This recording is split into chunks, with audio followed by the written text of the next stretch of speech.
that. We're being, I guess, extra careful. We wish some others would be a little more careful, but we'll talk about that another day. But I want to mostly talk about challenges our party faces, but also the opportunities that we're able to realize. One of the reasons we can even say that we're working on a major initiative right now to lower the cost for families, to make investments in families and children and workers and seniors and people with disabilities. The only reason I can talk about that is because you made it possible. You helped us get to where we are. And I want to talk about those issues. I also want to talk about kids and this year's election. And a little bit about next year's election, but we got to get through this year first. But let me start with thank yous. I want to express gratitude for what all of you have done for me over many, many years. Rose rattled off those numbers about how many elections I've been in. That means two things. I've been around a while, and I've gotten a lot of help from you. That's what it means. But it wouldn't have been possible for me to be a public official without your help.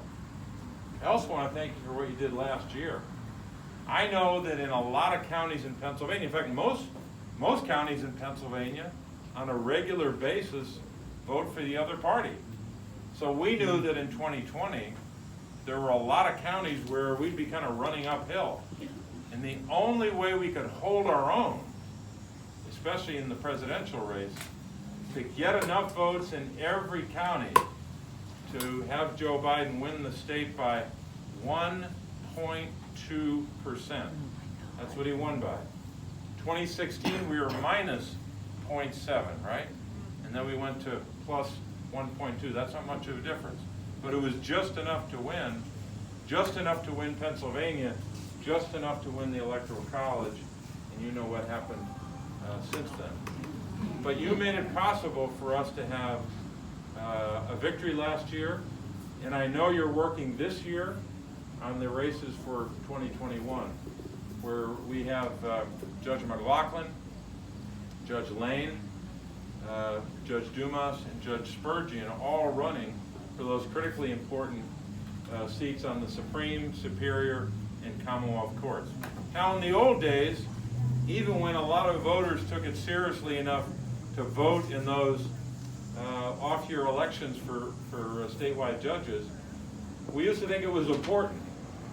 Now, in light of what happened since the November 2020 election, what happened on January the 6th, and all that's happened since, now we know that those judicial elections are ever, ever more important. Just like people in other states will think about what will happen in our state's election next year because of what we've seen. So I appreciate you working hard for them, and I know you've got a lot of your own candidates who are running as well, and we appreciate you working on that. And I'm just grateful for so much today, because as we stand here today, I can very simply describe kind of where we've been in terms of legislating the last couple months and where we're headed for the next month or two. We don't know exactly when we're going to be completing the work on these issues. But I can describe it in 3 words: rescue, jobs, and families. That's just one way to describe where we've been and where we're headed, right? The rescue plan, which, by the way, brought to this county, I think it was about $11 million. I'll double check that in a moment, but it was a multi-million-dollar investment in this county. Interestingly, not a single member of the Republican Party in the House or the Senate voted for the rescue plan. So it is a fact, and I know they don't want me to say this, maybe, but I'm going to say it anyway, that in Congress, not a single Republican in the calendar year 2021 voted for a single penny for vaccinations. Because we're the ones who put that in the rescue plan, right? Now, when their president was president, we voted for the CARES Act. But when a Democratic president came in, all of a sudden it was too much money, right? So they didn't vote for a single penny for vaccinations. They didn't vote for a single penny to open schools safely, even though a lot of them have been lecturing you and lecturing all of us about open schools, open schools, open schools. We all want schools to open. But it's pretty expensive to open a school safely in the middle of a pandemic. You got to vote for the money if you're gonna do some lecturing, right? Republican politicians are really good at lecturing. They're not really good at voting for the dollars to make these things possible. So no money for vaccinations, no money for schools, and thirdly, no money in terms of dollars that went directly to families. Now in Clinton County, I don't know the exact number, but Democrats and Republicans got a $1,400 check. That check didn't come from both parties though. It came from one party, $1,400. There are Democrats and Republicans throughout this county who got a child tax credit payment in the month of July, in the month of August. They're going to get one this month, and that goes all the way through to December. Not a single Republican voted for a single penny of those child tax credit payments. It seems that only when a huge multinational corporation needs a tax break, or only when the top 1%, or depending on where you draw the line, when very wealthy people need a tax break, oh, those Republican politicians in Washington show up to vote for those tax breaks. When it comes to giving $250 to a family to the child tax credit, or maybe if they have another child, they might get double that, or maybe they got a $1,400 check. When those dollars are on the line, they don't vote yes, they vote no. Every single one of them. When those dollars for Clinton County were on the line, and for Pennsylvania, for counties and for municipalities and small towns, they voted no, we voted yes. So I think as we're campaigning in 2021, we can remind some of our neighbors. It'd be nice to have two parties voting for vaccination money so we can deal with the Delta variant and anything that comes. Because you can't deal with a pandemic with no money. Dealing with a pandemic is an expensive proposition. We know that. You all know that in your own lives. It'd be nice to have both parties voting for vaccination, schools, and checks in people's pockets or bank accounts. But we only have one party doing that right now. So I know they're getting a lot of credit for this infrastructure bill. That's great, fine. I'll give credit to only 19 of them. 19 senators said yes to infrastructure. But those 19 wouldn't have been able to pass it on their own.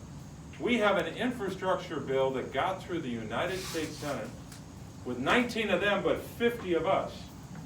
Because Democrats and Joe Biden and Kamala Harris said, we need infrastructure. That's where we're going to get road money, bridge money, broadband, so much else that will come to this county and a lot of other counties. That's only possible because of one party.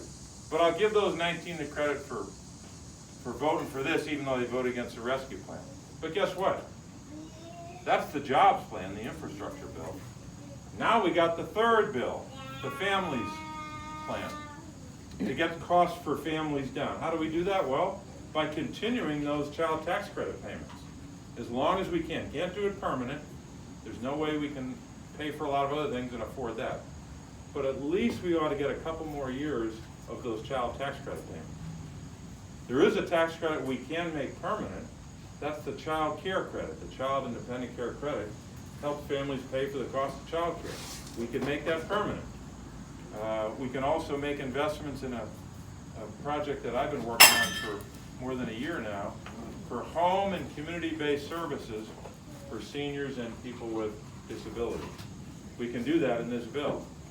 We can also make investments in pre-kindergarten education and in child care, and more help for folks to go to community college or some education beyond high school, so they get extra education that they don't have to come up with the money for.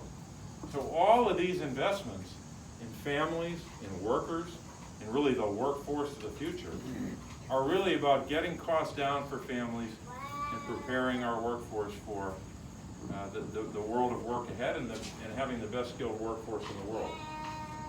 So once again, we've got to do it all by ourselves. We have to get support from 50 Democrats to get this done and to get this budget bill, the families, what I call the families bill, through the United States Senate. And the House has to do the same. So I think it's important to remind people about where we are versus them. Because sometimes people hear, oh, a big bill passed in Washington. They must have gotten their act together. No. It's all Democrats on rescue plan, all Democrats on the families plan, and a little bit of help on the infrastructure bill. So we've had to carry a lot of this, and the only way it was made possible is because you supported us in these efforts. Last thing I'll tell you about, George, let me grab that document there. I'll just tell a little bit about this. It's a long report, but I'll just tell you about it. This is something that my office and I have worked on for literally a couple of years now. This is the second edition of it, because the first edition was being unveiled, you guessed it, in February of 2020, and then something happened after that. And we had to update it for two reasons. One, a negative reason or a depressing reason, and one, a positive reason. The negative was that COVID-19 made every problem that I outlined in here that relates to children, made them worse. More children not having enough to eat, food insecure. More children needing support because they haven't been in school. More children's families needing help. So these 5 freedoms for America's children have never been more important. Now the upside is, because of what we've all lived through, people have a better understanding of the challenges that families and children face, and even Washington got the message. So a lot of what I talk about in here in the second edition has either already been addressed in the rescue plan or will be addressed and continued in the families plan. So here are the 5 freedoms. Number 1 is the freedom to learn. Every child should have that opportunity. The freedom to be healthy, that should be a basic freedom that every child enjoys. The freedom to be safe from harm, the freedom from hunger, and the freedom to be economically secure. They're the basic 5 freedoms. If every child has the benefit of all 5, almost every child can succeed. But a lot of children have 1 out of 5, or 2 out of 5, or 3 out of 5, and that's not enough. And some of them don't have any. They get no help at all. And this is a strategy that is connected to everything else we say we care about. National security, having the highest skilled workforce in the world, outcompeting China, having a strong economy, having children succeed in school. Almost every major priority you can think of has its foundation in what we invest in our children. And America, when I say America, I mean the federal government, is not doing enough, not investing enough in our children. You know, there was a group that came together, maybe 25 years ago. The name of the group was a good soundbite.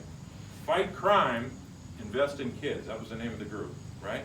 They did a brilliant job of capturing a national priority, crime fighting, and the solution to that, or at least the foundation of the solution, was investing in children. Well, you could substitute so many other priorities for that. Outcompete China, you've got to invest in kids, right? Have the highest skilled workforce in the world. We all say we want that. Invest in kids. Have a stronger national security. Have the kind of fighting men and women in the future that we're going to need to defend our country. That means investing in kids.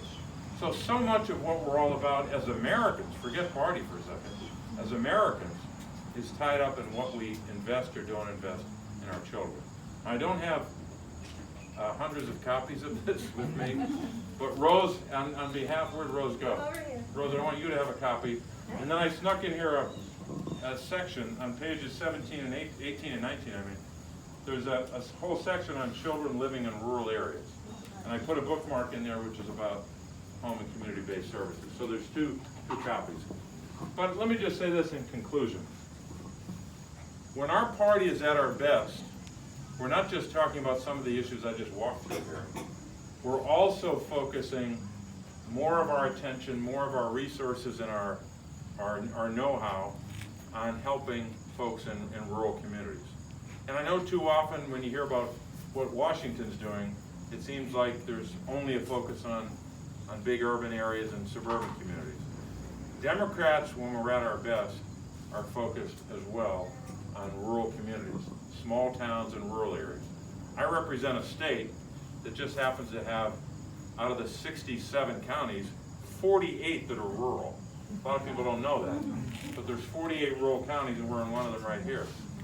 And the good news is that some of the issues addressed in the rescue plan, some of the issues addressed in the infrastructure bill, and some of the issues up ahead in the families plan all have a significant investment and a significant focus on small towns and rural areas. In fact, a lot of these kids issues that we talk about in the 5 freedoms are even more pronounced in rural communities.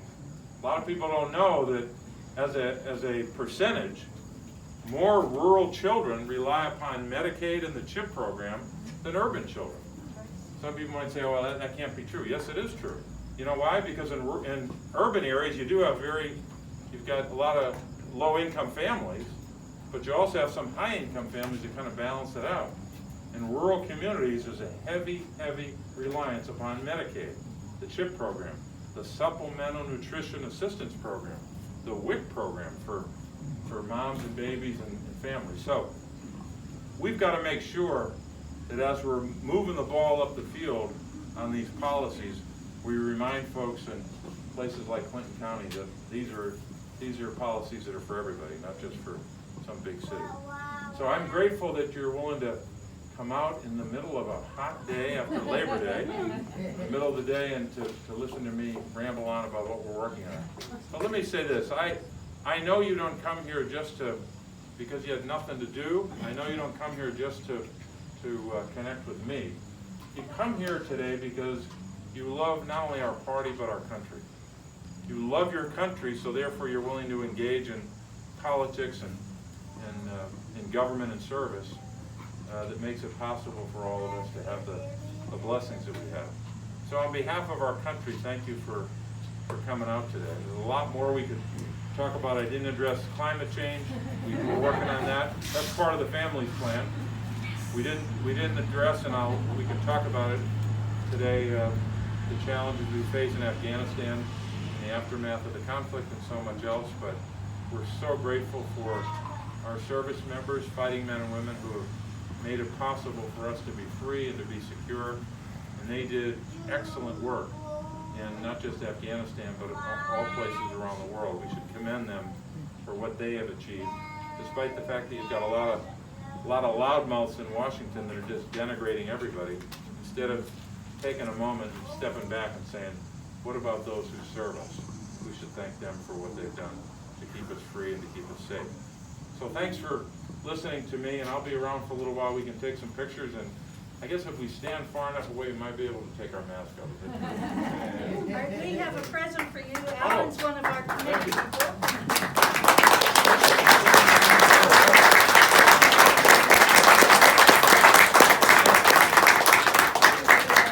I'm old enough to remember the first edition of this in the late 1980s.